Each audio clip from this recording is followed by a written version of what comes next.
Assalamu alaikum. How are you? I hope you are doing well. I'm sorry that I had some problems, so I couldn't record before. And I think we had completed case number 35. So I'm here to give you a case discussion of 36 and 37, case number, right?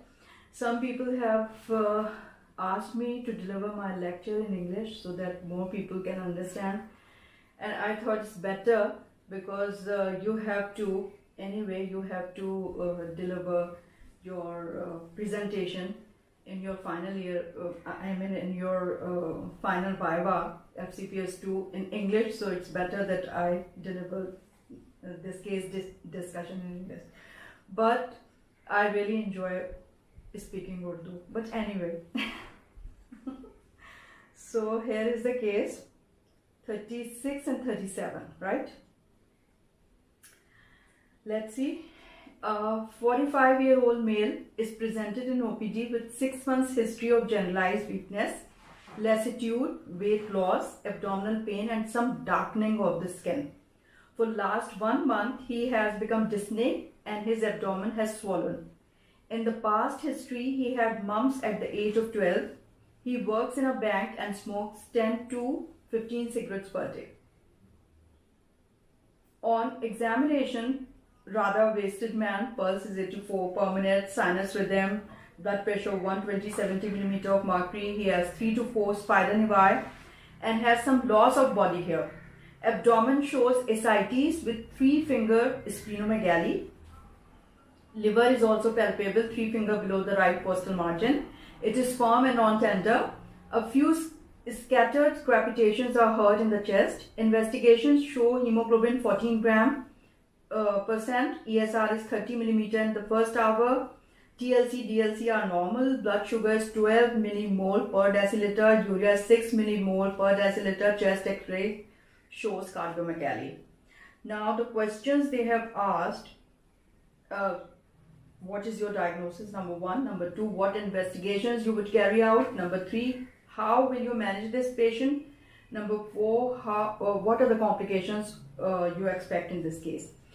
So let's see it again. As the history suggests that it's a 45-year-old male and he has 6 months history of generalized weakness and lassitude, right? And weight loss, abdominal pain, and darkening of skin. The thing that you have to note in this history is whenever you see indication of ascites and which is suggesting chronic liver disease, and it is mixed with cardiac failure, always look for the high blood sugar, which is indicated here. So it is presenting a 45-year-old male with 3 diseases presenting together.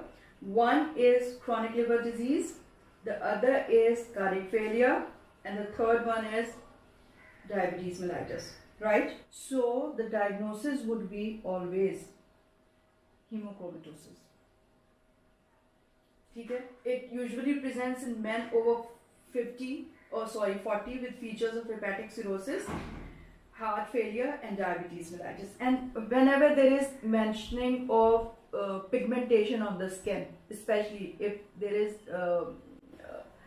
blackish pigmentation is indicated in any part of the body, then you should think that with chronic liver disease, pigmentation, or in some way they have presented cardiac failure also, and they have given you raised blood sugar, then it should strike in your mind that it is hemochromatosis, because increased iron deposition occurs in the liver and in the pancreas also, and in the heart also. So it manifests with 3 diseases together, right? So hepatic cirrhosis, heart failure, and diabetes mellitus is there.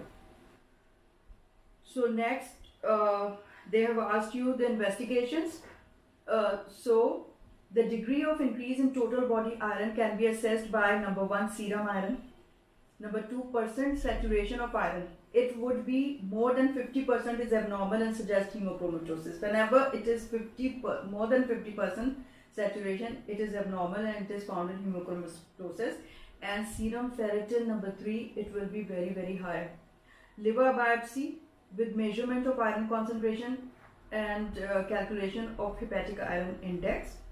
And number 5, you can do the MRI of liver, shows increased density of liver due to the excess iron deposition. Now they have asked therapy for hemochromatosis, or the management, how will you do that.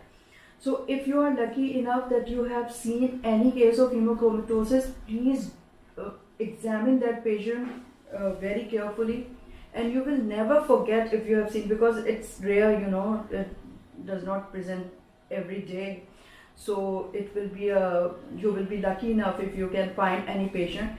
And I had seen one patient I presented in the Arag auditorium in our college for discussion, and I remembered it so well. And I tell you that I told you that my memorization capacity has been decreasing as I'm growing old as compared to the younger people like you, but I remember things by correlation. If I have seen some patients, I will never forget. And I also tell you that please do it, that if you have seen a patient and in detail you have studied that patient, examined properly, and you have followed it up in your ward, then you will never forget. Because in my final FCPS II Grand Viva, in a long case,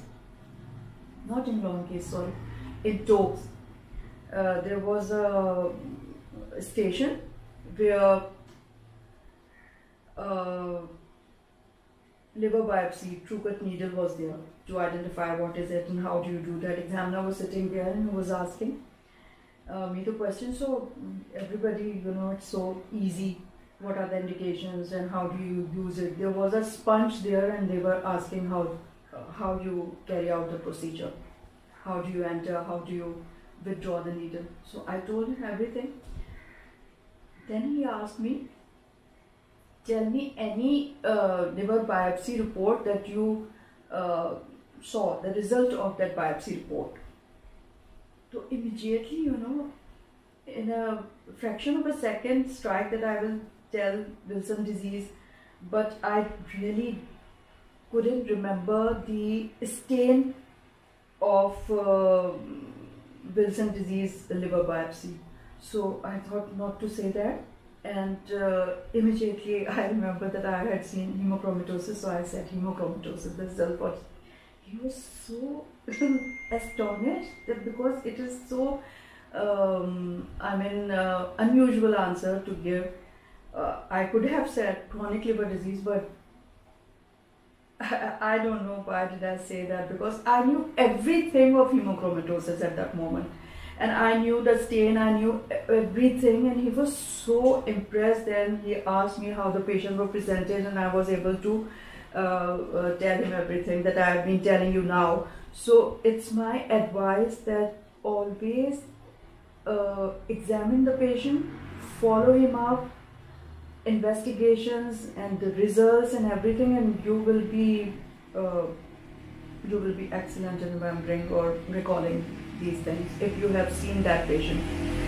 Once in life is it's enough to remember such a rare case, right? So the management will be, the therapy for hemochromatosis involves removal of excess body iron and support treatment of damaged organs, right? Because excess of the iron is damaging the organ, so you have to treat to decrease the deposition of the iron. So number 1, you have to remove the iron from the body. Iron removal is best accomplished by weekly or twice weekly phlebotomy of 500 ml. So you can do the phlebotomy, very easy, and get rid of 500 ml each week of his blood. But sometimes, you know, the patient is anemic, so you cannot do this procedure with the patient. Here, let's see. Hemoglobin here is 14 gram, but if the hemoglobin is less, so you can't do phlebotomy. What will you do then? You will use the chelating agent or such as deferoxamine, right?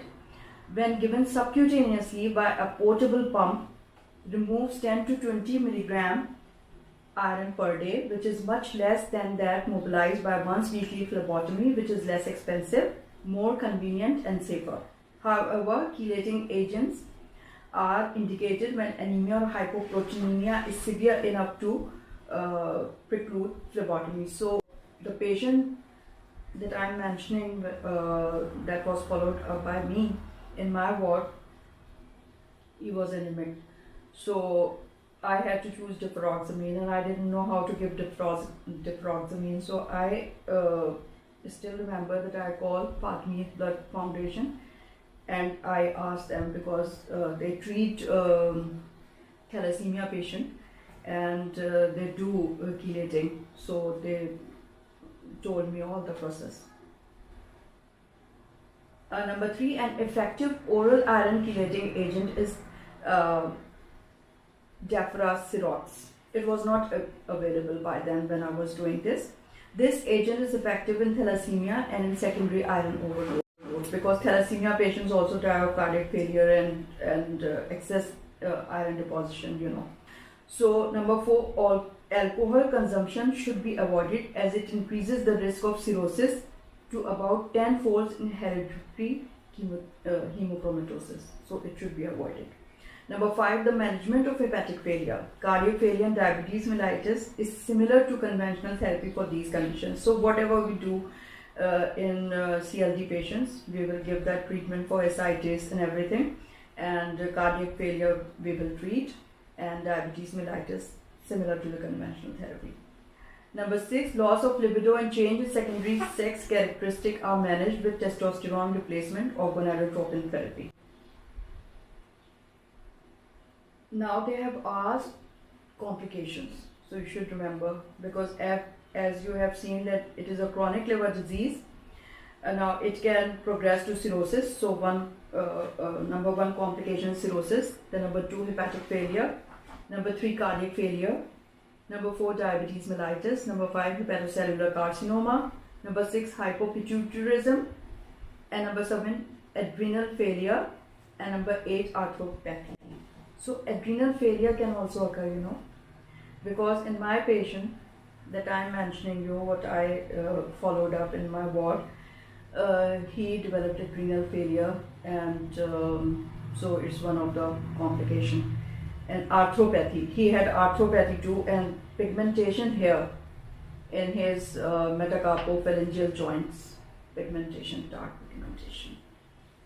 Now case 37, as it is also the same diagnosis, so I thought that I should tell you here. A 52-year-old man was referred to OPD with history of fatigue and abdominal discomfort for several years. He was known to have hypertension and diabetes mellitus for 3 years. He was taking insulin for diabetes. He is a non-smoker. There is no family history of anemia. Father died of liver cancer. On examination, he looks chronically ill. Temperature is 98.6 degree Fahrenheit. Pulse is 72 beats per minute. Respiratory rate 14 per minute. Blood pressure 137/74. Heart sound S4 at the apex. So note this. Clear chest. Liver enlarged, smooth and non-tender. Spleen was not enlarged. Skin revealed pigmentation of the scars. Labs show hemoglobin 14.2 gram per deciliter, WBC 9.6, platelets 241, ALT 29, AST 28.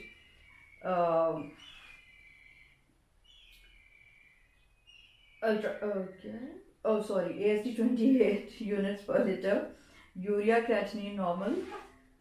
Fasting blood sugar 174. So note, if in your scenario there is chronic liver disease presentation and there is some a clue of cardiac failure, always jump for the fasting blood sugar or raised blood sugar. So it is 174, it means he's diabetic too. Oh, he's already diabetic and taking insulin, sorry. So it is indicating that it is hemochromatosis, right? What is the most likely diagnosis? What is the differential diagnosis? What further investigations are required? What is the management? So whatever we have not discussed, we will discuss it now. Diagnosis, as you know, it is hemochromatosis, as the patient is a male above 50 with history of fatigue and abdominal discomfort, having hepatomegaly, cardiac failure and diabetes mellitus with pigmentation of the skin.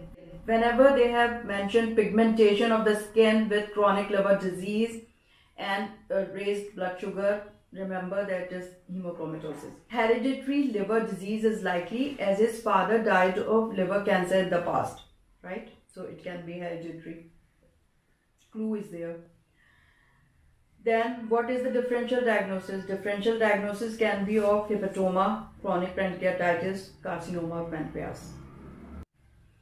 Always remember, when they have asked you the diagnosis, you have to exclude viral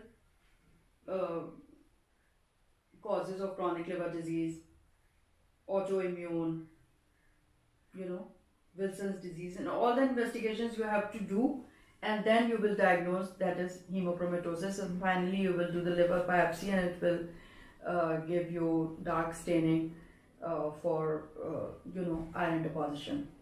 So that's the end of case number 36 and 37, and I hope that you will give me your comments.